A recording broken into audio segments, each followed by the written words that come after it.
Hi, guys. Welcome to the podcast, Hayden's Conversations, episode number 7. We're about to get to double digits, baby. I appreciate everybody for watching the videos, all the likes. Please sub, share, comment if you want to hop on the podcast. We're still working a little bit on technical difficulties like the mic. You might hear me go up and down in audio, things like that, and that's what I really want to work on before I have people on the podcast. But the more I do, the better it gets. So to get into it, I have a little picture on my phone that's going to help us guide the conversation that I want to have today. First, I will say this. I want to inform you guys that this is my opinion. I'm not saying that anything that I'm going to say today or ever in the essence of an opinion, that what I think is law or what I think is the only way. There's different characters and different personalities that all have their own way to do things. This message is for the people that are like me and the people that are going through the situations that I've gone through in life, or maybe that I'm currently going through, that I can help give my perspective, give my opinion. And I'm not saying my opinion is accurate or is law. It's just my opinion. It's my viewpoint, where I'm at in life. Regardless if it's where I want to be, or if it's where you want to be, or if it's getting me on the path of where I want to go, or if it follows the path that you want to go. What has got me here today is all my opinions, my viewpoints, my decisions that I've made. So I just want to throw it out there because I don't want it to sound like, because this is a fucking podcast that I'm talking the entire time, that I think that my word is law. It's more so that this is my opinions on the subjects that we're going to talk about. But it's the entire podcast. It's my viewpoints. So if you disagree with it, or you feel like there's a different way to put it, or that you have a different goal that you have, that's because we're different people, right? So I'm just saying my point. I'm not telling you guys to do anything other than I'm giving my opinion on what I've learned and what it's taken me to get to where I'm at today, and hopefully the information that I've learned up to this point to get me to where I want to be, right? And all right, that's it. So some of the things that we're going to talk about today is, one, I'm still learning, right? So with that being said, I'm still learning. We should all be students all the time. The moment you stop learning is the moment you stop getting smarter, right? And nobody wants to be dumb, right? However, everybody has their own thing that they want to do in life, and you choose your route you want in life. So just listen to my opinions and take them with a grain of salt, because they're my opinions. So first, we're going to talk about what is learning, the definition of learning, accepting being wrong to be right. That's a huge one. I like that. I love that phrase. Listen to your internal voice. Desire to help someone that is in my shoes. Somebody that understands what it is that I'm talking about and values what I talk about. That's who this message is for. It's not that somebody else that doesn't want what I want or doesn't have what I have, or the difference between us doesn't mean you can't learn from it, but it just means that maybe somebody watching this, maybe you, don't like what I have to say. And all I'm saying is this message is for somebody like me. If I had somebody to talk to, if I were to talk to myself 10 years ago with the knowledge that I have now, I would have given my opinion. I would give my opinions and my perspective to my younger self. Consistency, effort, discipline, and sacrifice. Huge things when it comes to growth, to change, to learning, right? And lastly, enjoying the process of hard. That feeling that you get when you don't want to do something, but you have to do it to get to where you want to be, right? So first we'll go back to what is learning, right? So the definition of learning is the result of a change in behavior through an experience. If you change yourself because of an experience that has happened, that is called learning. Now, you can learn good and you can learn bad. So let's talk about the good, right? So what it takes to learn is to accept that maybe you're wrong at something. Now, whatever it is, it could be whatever it is, right? Physically, mentally, education, etc., right? What is it that you could learn that you've been wrong at? And can you accept that you've been wrong doing this, right? One of the big ones that I talk about all the time with some friends of mine and like family is really relationship. The way you have to go about a relationship, I feel like there's a lot of communication issues between man and woman, the boyfriend, girlfriend, husband, wife. It's a lot of communication issues that I see that could change, or you could learn a better way to communicate with your partner to be able to get your message across and your viewpoint instead of talking to the person, or instead of talking at the person, it's talking to the person. But you also have to be able to listen. You have to listen to the feedback that that person is giving you, whether it's in a relationship, it's at work, or it's like a mentor or something like that. What are they telling you? What is this person telling you? Now, right, you have to be able to analyze what this person is telling you. Same thing like right now. You have to be able to analyze what I'm telling you. Am I telling you something that's going to benefit you or set you back? And I would argue that communication is a number one issue in most relationships. And I'm not saying that take my advice and do all this shit. I'm just saying this is my opinion, right? Let's go back to that. But what is it that you could learn? What is it that you could accept that you're doing wrong? Can you take a step back and be like, this is wrong. What I'm doing is wrong. My mentality, my excuses that I'm making, whatever it is that's preventing you from learning. A great example is history. Right now, we're going through this crazy change in period that, I would say me.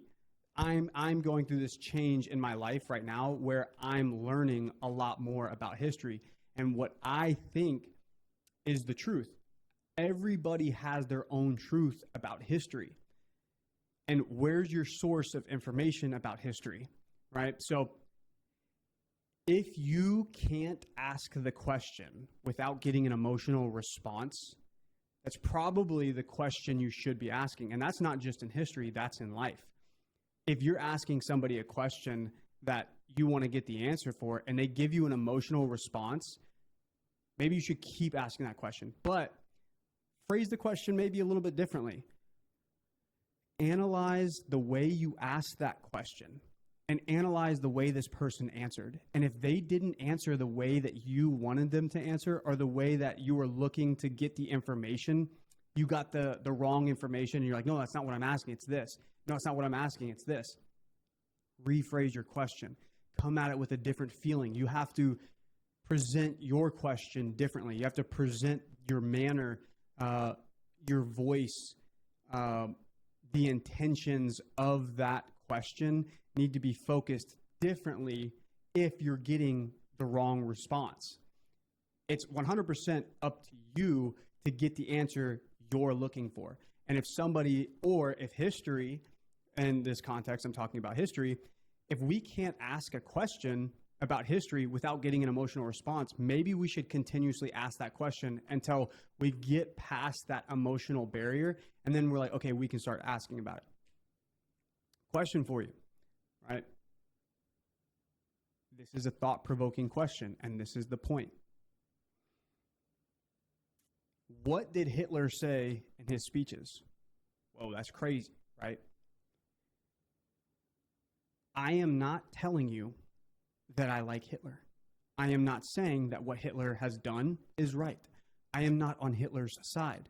However, let's look at why he did what he did. What was his reasons? What was the You don't just get an entire population to follow you just because of hatred. Now, what I'm saying is, let's look into the reasons why World War II happened. All these things, right? So that right there, if you feel emotionally, that's just an example. Just an example. If you feel like an emotional response just went over you, like, this guy's fucking crazy. What the fuck is he talking about? Blah, blah. That's my point, right? If I can't ask the question without getting an emotional response, now, if the emotional response comes from, you know, extreme scenario is somebody's grandparent was in the fucking Holocaust or something like that. Somebody's grandparents died in World War II. I'm not saying nobody died. I'm not saying any of that. And I'm not even saying that I agree with Hitler. I'm just saying, how about let's ask more questions than to just read a textbook that was written by our history writers, right? Everybody has their own perspective of history. The Nazis have their own perspective of what happened and why it happened. And all I'm curious is, like, the question is why did they do what they did? That's it. And if you just simply answer that they hated Jews, that's your answer. But I don't necessarily believe that, on the sense of, I think there's a lot more context of what actually happened, right? But that's just my point of asking a question that you can't ask. Ask a question in the relationship that you feel like you can't ask. Why do you get so mad at what I do? I don't know, something like that, right?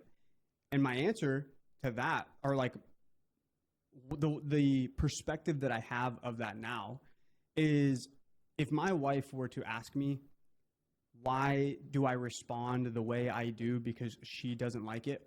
My goal right there is to not feel attacked. However, it's fucking difficult. It's super hard to recognize that she's not attacking me, to recognize she is asking me so that way I don't react this way when she's asking me a question or when she's doing something that I don't like.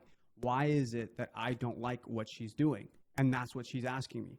So what I should do is take that information in, take that question in, and then analyze it myself. Why don't I like that you do that? And don't attack that person back and say, well, because you fucking do this and you do this and you piss me off. Why is it that it pisses you off that this person does something? So analyze it. Is it maybe something in the past that has happened that you're like, I just don't like that you do this? This is where I see the issue with communication, is that it's all attack, it's attack, it's attack. So one person is asking a question, that person that got asked the question feels like, oh shit, I'm getting attacked, so let me fucking attack back. Let me throw an example, or let me throw a question back at you. Well, why didn't you do this? Well, you did this, but why didn't you do this? But this and this. And at that point, especially, now this is tangenting about a relationship, especially in that context, for a relationship, you should want to grow together. The only way to grow is by some sort of resolve. Now, you have to have a little bit of conflict. The conflict is within yourself and within that person. That person needs to be able to accept that maybe they're not phrasing the question properly for you, the way that you emotionally respond, because the question they're asking isn't something that you just want to easily be like, yeah, well, maybe because when I was raised, this is how my parents taught me how to be, and you don't like that this is the way that I am, the way that I was raised. So I'm sorry that this is the way that I act. So what's the alternative of how you want me to act? How could I change for you, right? So then you now have to be internal and be like, damn, am I wrong by what I'm doing? Same thing with the other person in the relationship. Is not only is it only give or like throw, they have to be able to catch as well. Well, if their emotions are, or if their question or whatever it is that you're doing is affecting them so much that they're asking you how you need to change or why you need to change or tell you that you need to change, you need to take that information in and be like, okay, I can do this better. Or how could I do it to help you out? But at the same time, what if I just don't like what you're doing? So they also need to be the other person. If you're the other person, you also need to be able to listen to your partner and be like, okay, I'm also aware that you don't like what I'm doing. So let me change myself. It's changing yourself for the other person, right? Now, I'm not telling you to be a different person. I'm telling you to change yourself. So if you're doing something wrong, according to somebody else, if this person is valuable to you, you have to find some type of compromise between each other. This person needs to change a little bit and that person needs to change a little bit. And y'all got to come together. That's how a relationship works for so long. There's going to be times and it's not perfect and it takes so much time. I challenge you guys to think like this next time you're in an argument. Next time you have an emotional response. Recognize first that you had that emotional response. It might not be immediately at that point that you recognize that you had an emotional response. But I guarantee you, and again, the reason why I say I guarantee you is because I've felt this. So my response is with anger. And then hours later, I'm like, after I'm cooled off, maybe I shouldn't have said what I said. Maybe I should have worded it differently. Maybe I shouldn't have attacked back because it doesn't solve anything. So that's the first step. I'm not saying that everything is perfect, right? It takes time to do these things. And that's that growth and that change and time, effort, consistency, blah, blah, blah. But once you can recognize what it is that you need to change to do the right thing, to be better for the other person, it might not be in the argument that you realize it. It might be 4, 5, 6, 7, 8 hours later that you're like, fuck, I fucked up, right? So once you get to that point, now really write it down and write the reason why you got upset, and then reflect on yourself. Why did this affect me so much? Well, is it because my day was hard, so I just came home with a bad attitude? Or was it because my day was hard, so I had a short fuse, and this is how I responded? Okay, now ask yourself, why did you respond that way? What makes you respond this way, right? So if anger is your go-to, analyze the reason why the anger emotion comes out, right? And typically, this is my experience, anger is taught. Well, I mean, all emotions are taught to you. Your emotional responses are all taught to you. And now this is where it comes an issue, is because I'm not saying it's a blame game. You can't go into an argument and then come back 4 hours later and be like, well, this is what I was taught, so sorry. It's like, okay, reflect on yourself. This is a personal thing that you have to work on.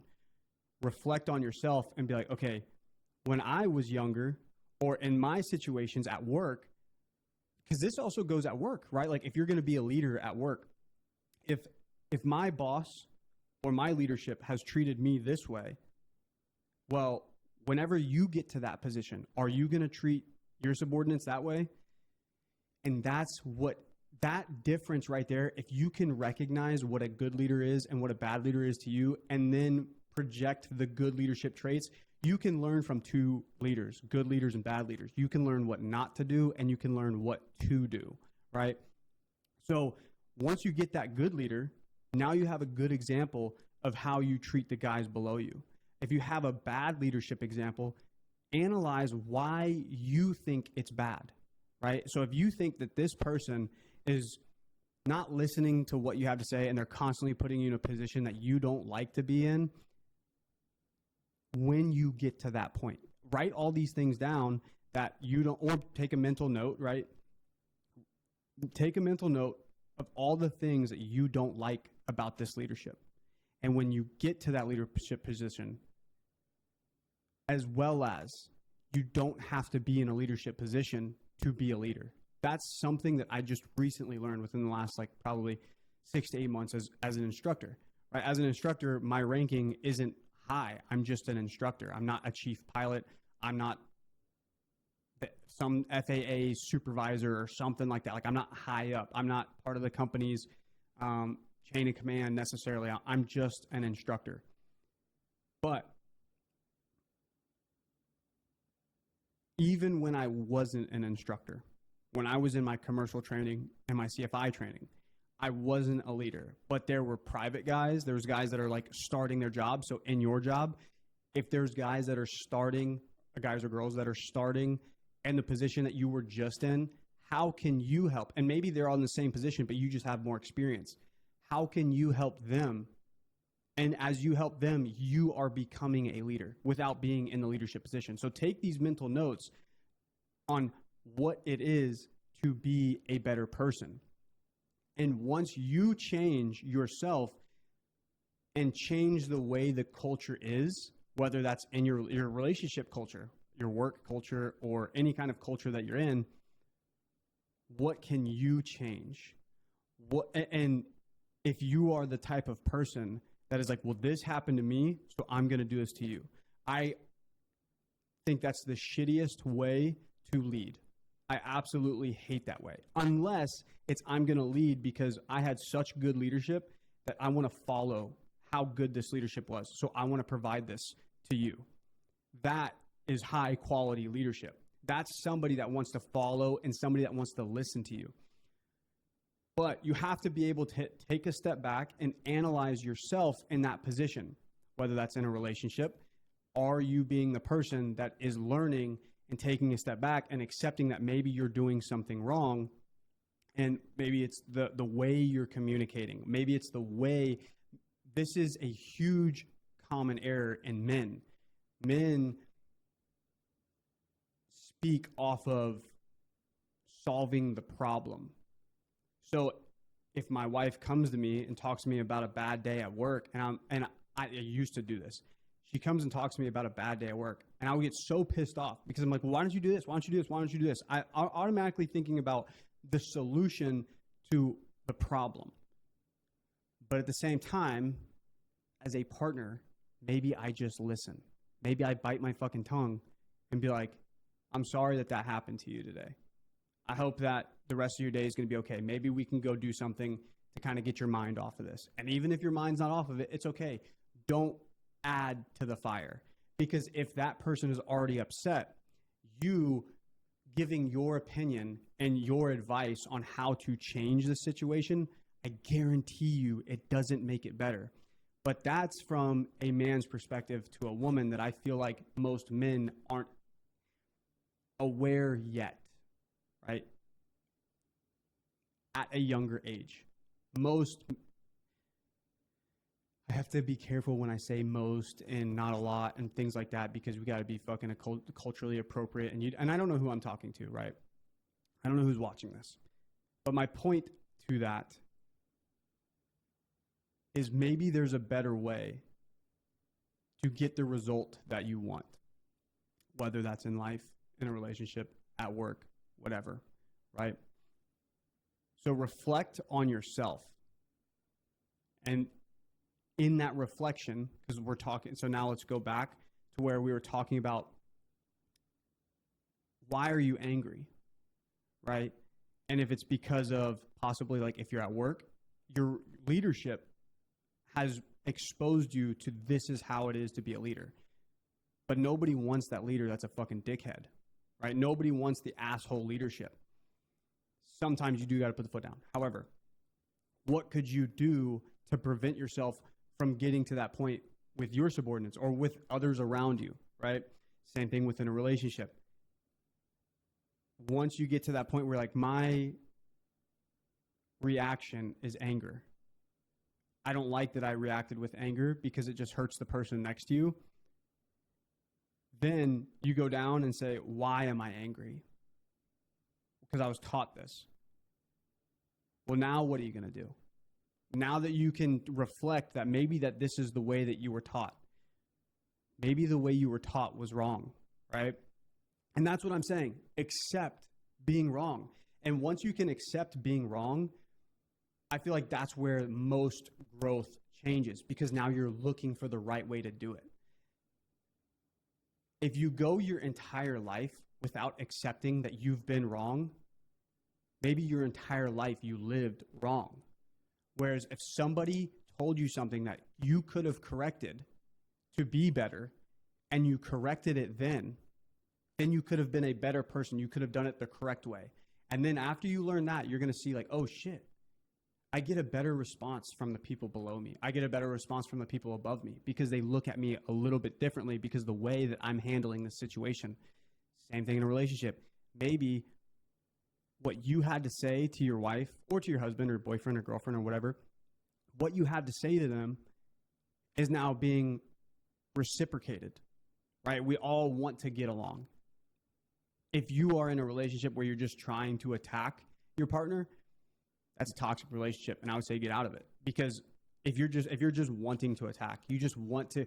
Now, actually, I'll retract that statement because that's another bad trait that's been taught to you. So innately, it's been passed down to you. You have like this innate reaction to things, right? Just like anger. And if your innate reaction is to attack back, analyze why you're attacking.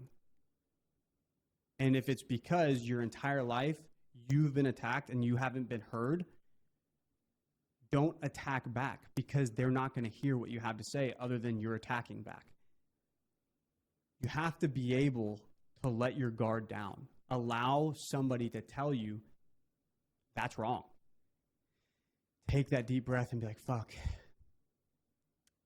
you might be right. And your arguments, your position at work will change. But it doesn't change overnight. That right there, the change overnight is what everyone wants. You can change yourself overnight if you're perfect. And nobody's perfect. Best quote I've heard of my life. There was only one perfect person in this world, and he was crucified for it. So let's go back to ourselves. We're not perfect. We're not going to get this on the first try, and we're not going to get it every try. So it takes both. It takes both people and both parties and whatever it is to stop attacking, to start listening, to change the way that you address the questions. And that is why I'm saying when we were going to the history is like, I want to reiterate that I'm not saying anything about World War II Nazi Germany, right? I'm just simply saying that there's an emotional response when you talk about it. So if there's an emotional response in your relationship, at your workplace, how you handle the situation, if stress cracks you, why is the stress so hard? Why are you so stressed out in this situation, right? Take a step back and analyze the stress that you have and what is that feeling that you get that you should be aware of next time that you get put in that situation. So that way next time it doesn't happen again, right? And that's where I go into it takes effort, discipline, consistency, sacrifice. You have to sacrifice your character. If somebody can be told and accept that they're wrong, that shows growth, the ability for growth. That shows your character. Good example. So I'm going to give an example related to aviation because that's like majority of my life. But I'll throw in more examples later. That's not so aviation related, but my life is fucking aviation. So I had a check ride. Well, I had an interview with a company check pilot, right? And so typically to get hired on to a CFI position, you do a CFI check ride. So what a CFI is, a certified flight instructor. And what they do is, all right, I want to see on the spot, I want to see you instruct the instruments, how you fly, the description of the helicopter, like the components and all that stuff. And then like regulations, blah, blah, blah. Like they're going to give you a list to teach them. And what's crazy is, you're talking to somebody that almost has, I wouldn't say almost, 99% of the time, especially at my level, that person that's interviewing you knows more than you do. So I have to give an interview, or I have to give a presentation. I have to teach somebody that knows more than I do. So this example was in my interview for this job. I was teaching systems of the helicopter, like what the clutch does in a helicopter. And the instructor says, that's a student, well, how does that work? And so I explain how it works. And he's like, all right, that's not how it works. So what I do, or it wasn't so blatant, like that's not how it works. He's like, I said how it works. And he's like, okay, do you know how the component of this clutch assembly works? And at that time, there's two decisions to make. You either lie about it and you say, got a phone call, sorry. You either lie about it and you say some bullshit. There's three. You either lie and you say some bullshit because you want to be right.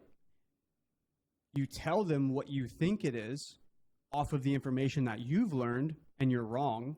And then that stems into something that we'll talk about for the third one. If you just don't know, which I didn't know, the complete breakdown of this clutch assembly, I was like, honestly, I was never taught that deep into it. Teach me. And the instructor got up, drew it on the board, and I started asking questions about it. Oh, so this is how it works. Well, what about this? Well, what about this? And that right there is what I believe showed my character, that I'm willing to learn. Even in a position that I'm teaching, I'm still willing to learn. There's so much in life, no matter what it is, in a relationship, at work, my aviation career, anything that you do, there's more that you could learn. And are you the person that is like, no, I know it all. I know everything that I need to know. So I'm not going to take advice for somebody. I'm not going to take criticism from somebody. That right there, that's the sacrifice that you need to take within your character to be like, fuck, there's more that I could know. There's more that I could learn. And then the desire to learn it, the desire to be like, okay, like, yeah, like I would like to know what it is that you're talking about. And they teach it, and then you show interest, because at this point, it's a character thing. People can easily read if you care or not.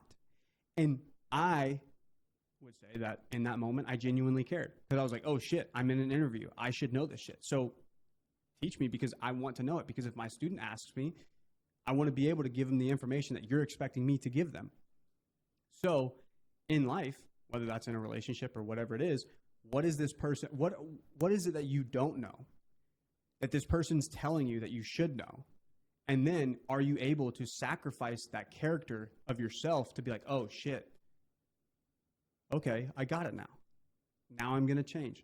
The other sacrifice is do your research, learn yourself, read a book, right?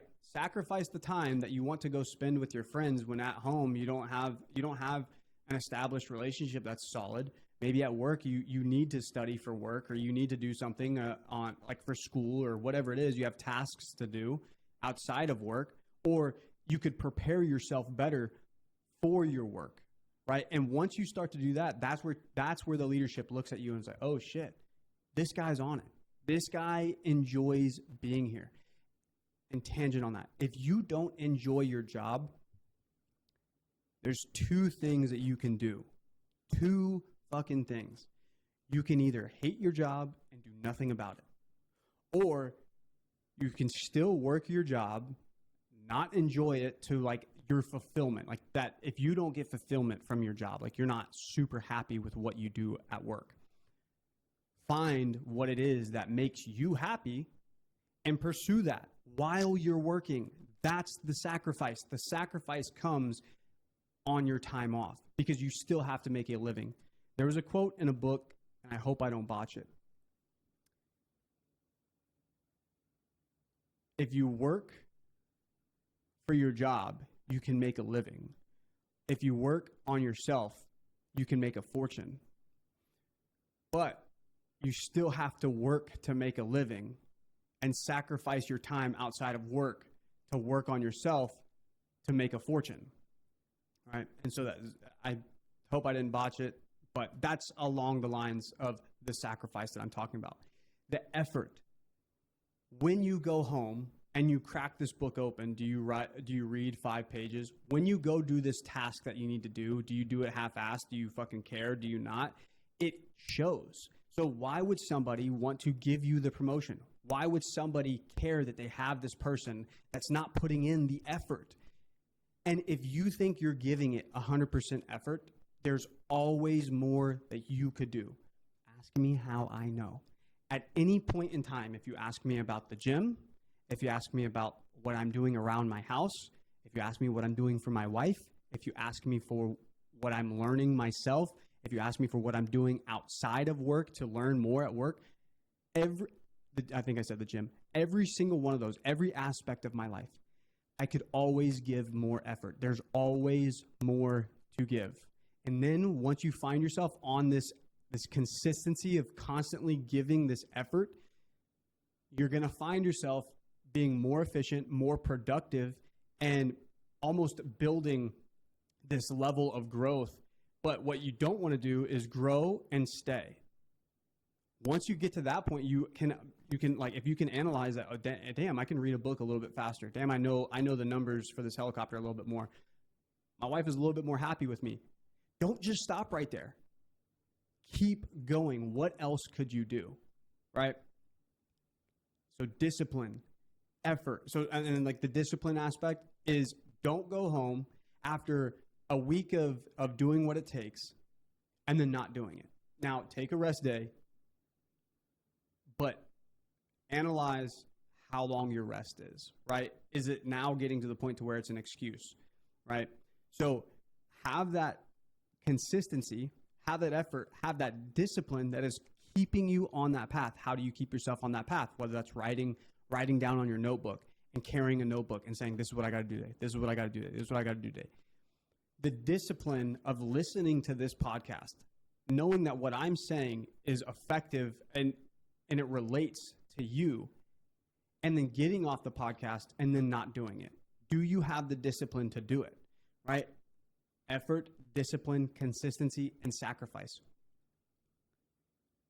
That is something that when I were to think about it as a 18, 19, 20-year-old kid, I didn't think about it so deeply as I do now, because I didn't write it down what effort meant to me, what effort I was actually putting in to be like, okay, yeah, like this is solid amount of effort that I'm actually putting in. Consistency. How many times a day am I doing this? How long am I doing this for? How many times a week am I doing it? Where were the times that I could have done it, but I ended up getting on video games? I ended up watching TV. I ended up going out with the bars with my friends. Sacrifice. How many times did I say, okay, I could study, but nah, I'm all right. Effort, discipline, consistency, and sacrifice. Right? Analyze it. Don't just use the word and don't just use the feeling, because that's just not discipline. That's just like a feeling. Like you just wanna have this dopamine hit to be like, yep, like I did it today, so I can do it like next week, right? All right, that's my fucking tangent about that. I hope that makes sense. All right, I want to make sure that I got one more thing that goes along the lines with all this stuff. I just want to make sure that I'm staying on the right track. Come on. Last thing. Once you get into that world, you have to enjoy the process. If you don't enjoy the process and all you want is the reward is nice. But like most of us, we all wanted this car. We all wanted this house. We all wanted this job. We all wanted whatever it is that you have now. What you have now is what you wanted 5 years ago, and you did what you needed to do to get there. Now, maybe secondhand, it's not exactly what you want right now. Maybe 5 years ago, you're like, fuck, I want a Lamborghini, and you don't have a Lamborghini right now. that is because your effort, your discipline, your consistency, your sacrifice wasn't true to what you actually wanted, because maybe you miscalculated, which my quote, or what I said the other day on my last podcast is, I'm a lot closer than I've ever been. Or what did I say? It's, I'm closer than I've ever been, but I'm farther than I ever thought.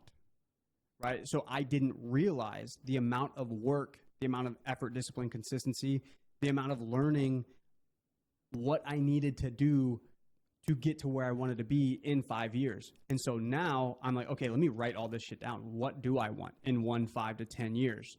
How do I get there? What is my path? And maybe I don't get there in 1 year. Maybe I don't get there in 5 years. Maybe I don't get there in 10 years. But I could guarantee you that if I have those goals in mind consistently and enjoy the process of getting there, enjoying the sacrifice of what I need to do to get to that point, by the time I get to that point, I will enjoy what I have, because what I will have is what I wanted that entire time. Versus now, what you have, maybe it's not what you wanted 5 years ago, but it's what you got from what you've done, right? So if you're not happy with where you're at, you have to analyze, maybe I want to get to here. So write it down, write your goals, things like that. But enjoying the change, enjoying and accepting that you've been wrong. I enjoy to an extent when I'm wrong. I don't enjoy the embarrassment of when I'm wrong. I don't enjoy the gut punch of being like, fuck, I fucked up. That was wrong. But what I enjoy is the next time when somebody comes up to me and asks me the question, or next time I get this opportunity, I do the right thing because I learned from an experience of doing the wrong thing. And that's learning, right? And then eventually, over time, I fell in love with being wrong. Because once you get told that you're wrong, the majority of the times you're going to get told how to do it right. And then it takes time to get to that point to where you're doing it right. And over time, how long is it going to take you to get to doing it right? If you constantly do the wrong thing and expect to get the right thing, that's like playing the lottery. You're just hoping to win, right? So I think that concludes the conversation today. Let's do a quick recap of what we talked about. First off, again, like I said, this is all my opinions, my viewpoints, the lessons I've learned in life, and what I'm still learning. I'm fucking still learning. Maybe in a year or 2 years from now, I'm going to look back at this video and be like, damn, you sound like an idiot. You should have said this and this and this in this situation, right? Accepting being wrong. That's a huge key, right? But also at the same time, it's just my opinion, right? Listening to your, I didn't cover listening to your internal voice. But I will say that we all have an internal voice. I just believe this because I know I have it. And I've talked to hundreds of people that all say the same thing. We all have an internal compass that is guiding us in life. And it's up to you to listen to that compass. The more you listen to it, the more you're going to follow that route. The less you listen to it, the more that voice goes away. Keep that in mind. Listen to your voice telling you to do the right thing when you know you don't want to do it. My desire to help somebody that's been in my shoes. That's my goal. That's everything that we just talked about. Is maybe somebody in a relationship could use this advice. Maybe someone at work could use this advice. Maybe somebody in a time of their life needs to hear that, damn, maybe you're wrong. Maybe you need to change, right? And by all means, comment what I need to change, because I'm willing to listen. I'm willing to actually listen to the information that is being given to me to tell me that, hey, maybe you're wrong. But what happens is I'm going to analyze who it's coming from and why it's coming from. Now, you can learn from everyone. You can learn from a homeless person. You can learn from a kindergartner. You can learn from kids, right? You can learn from an 80-year-old man, whatever it is, right? You can learn from everyone, even if they're not where you want to be at. But analyze what it is that they're telling you. And does that fit the lifestyle or the person that you want to be to make that change. Right?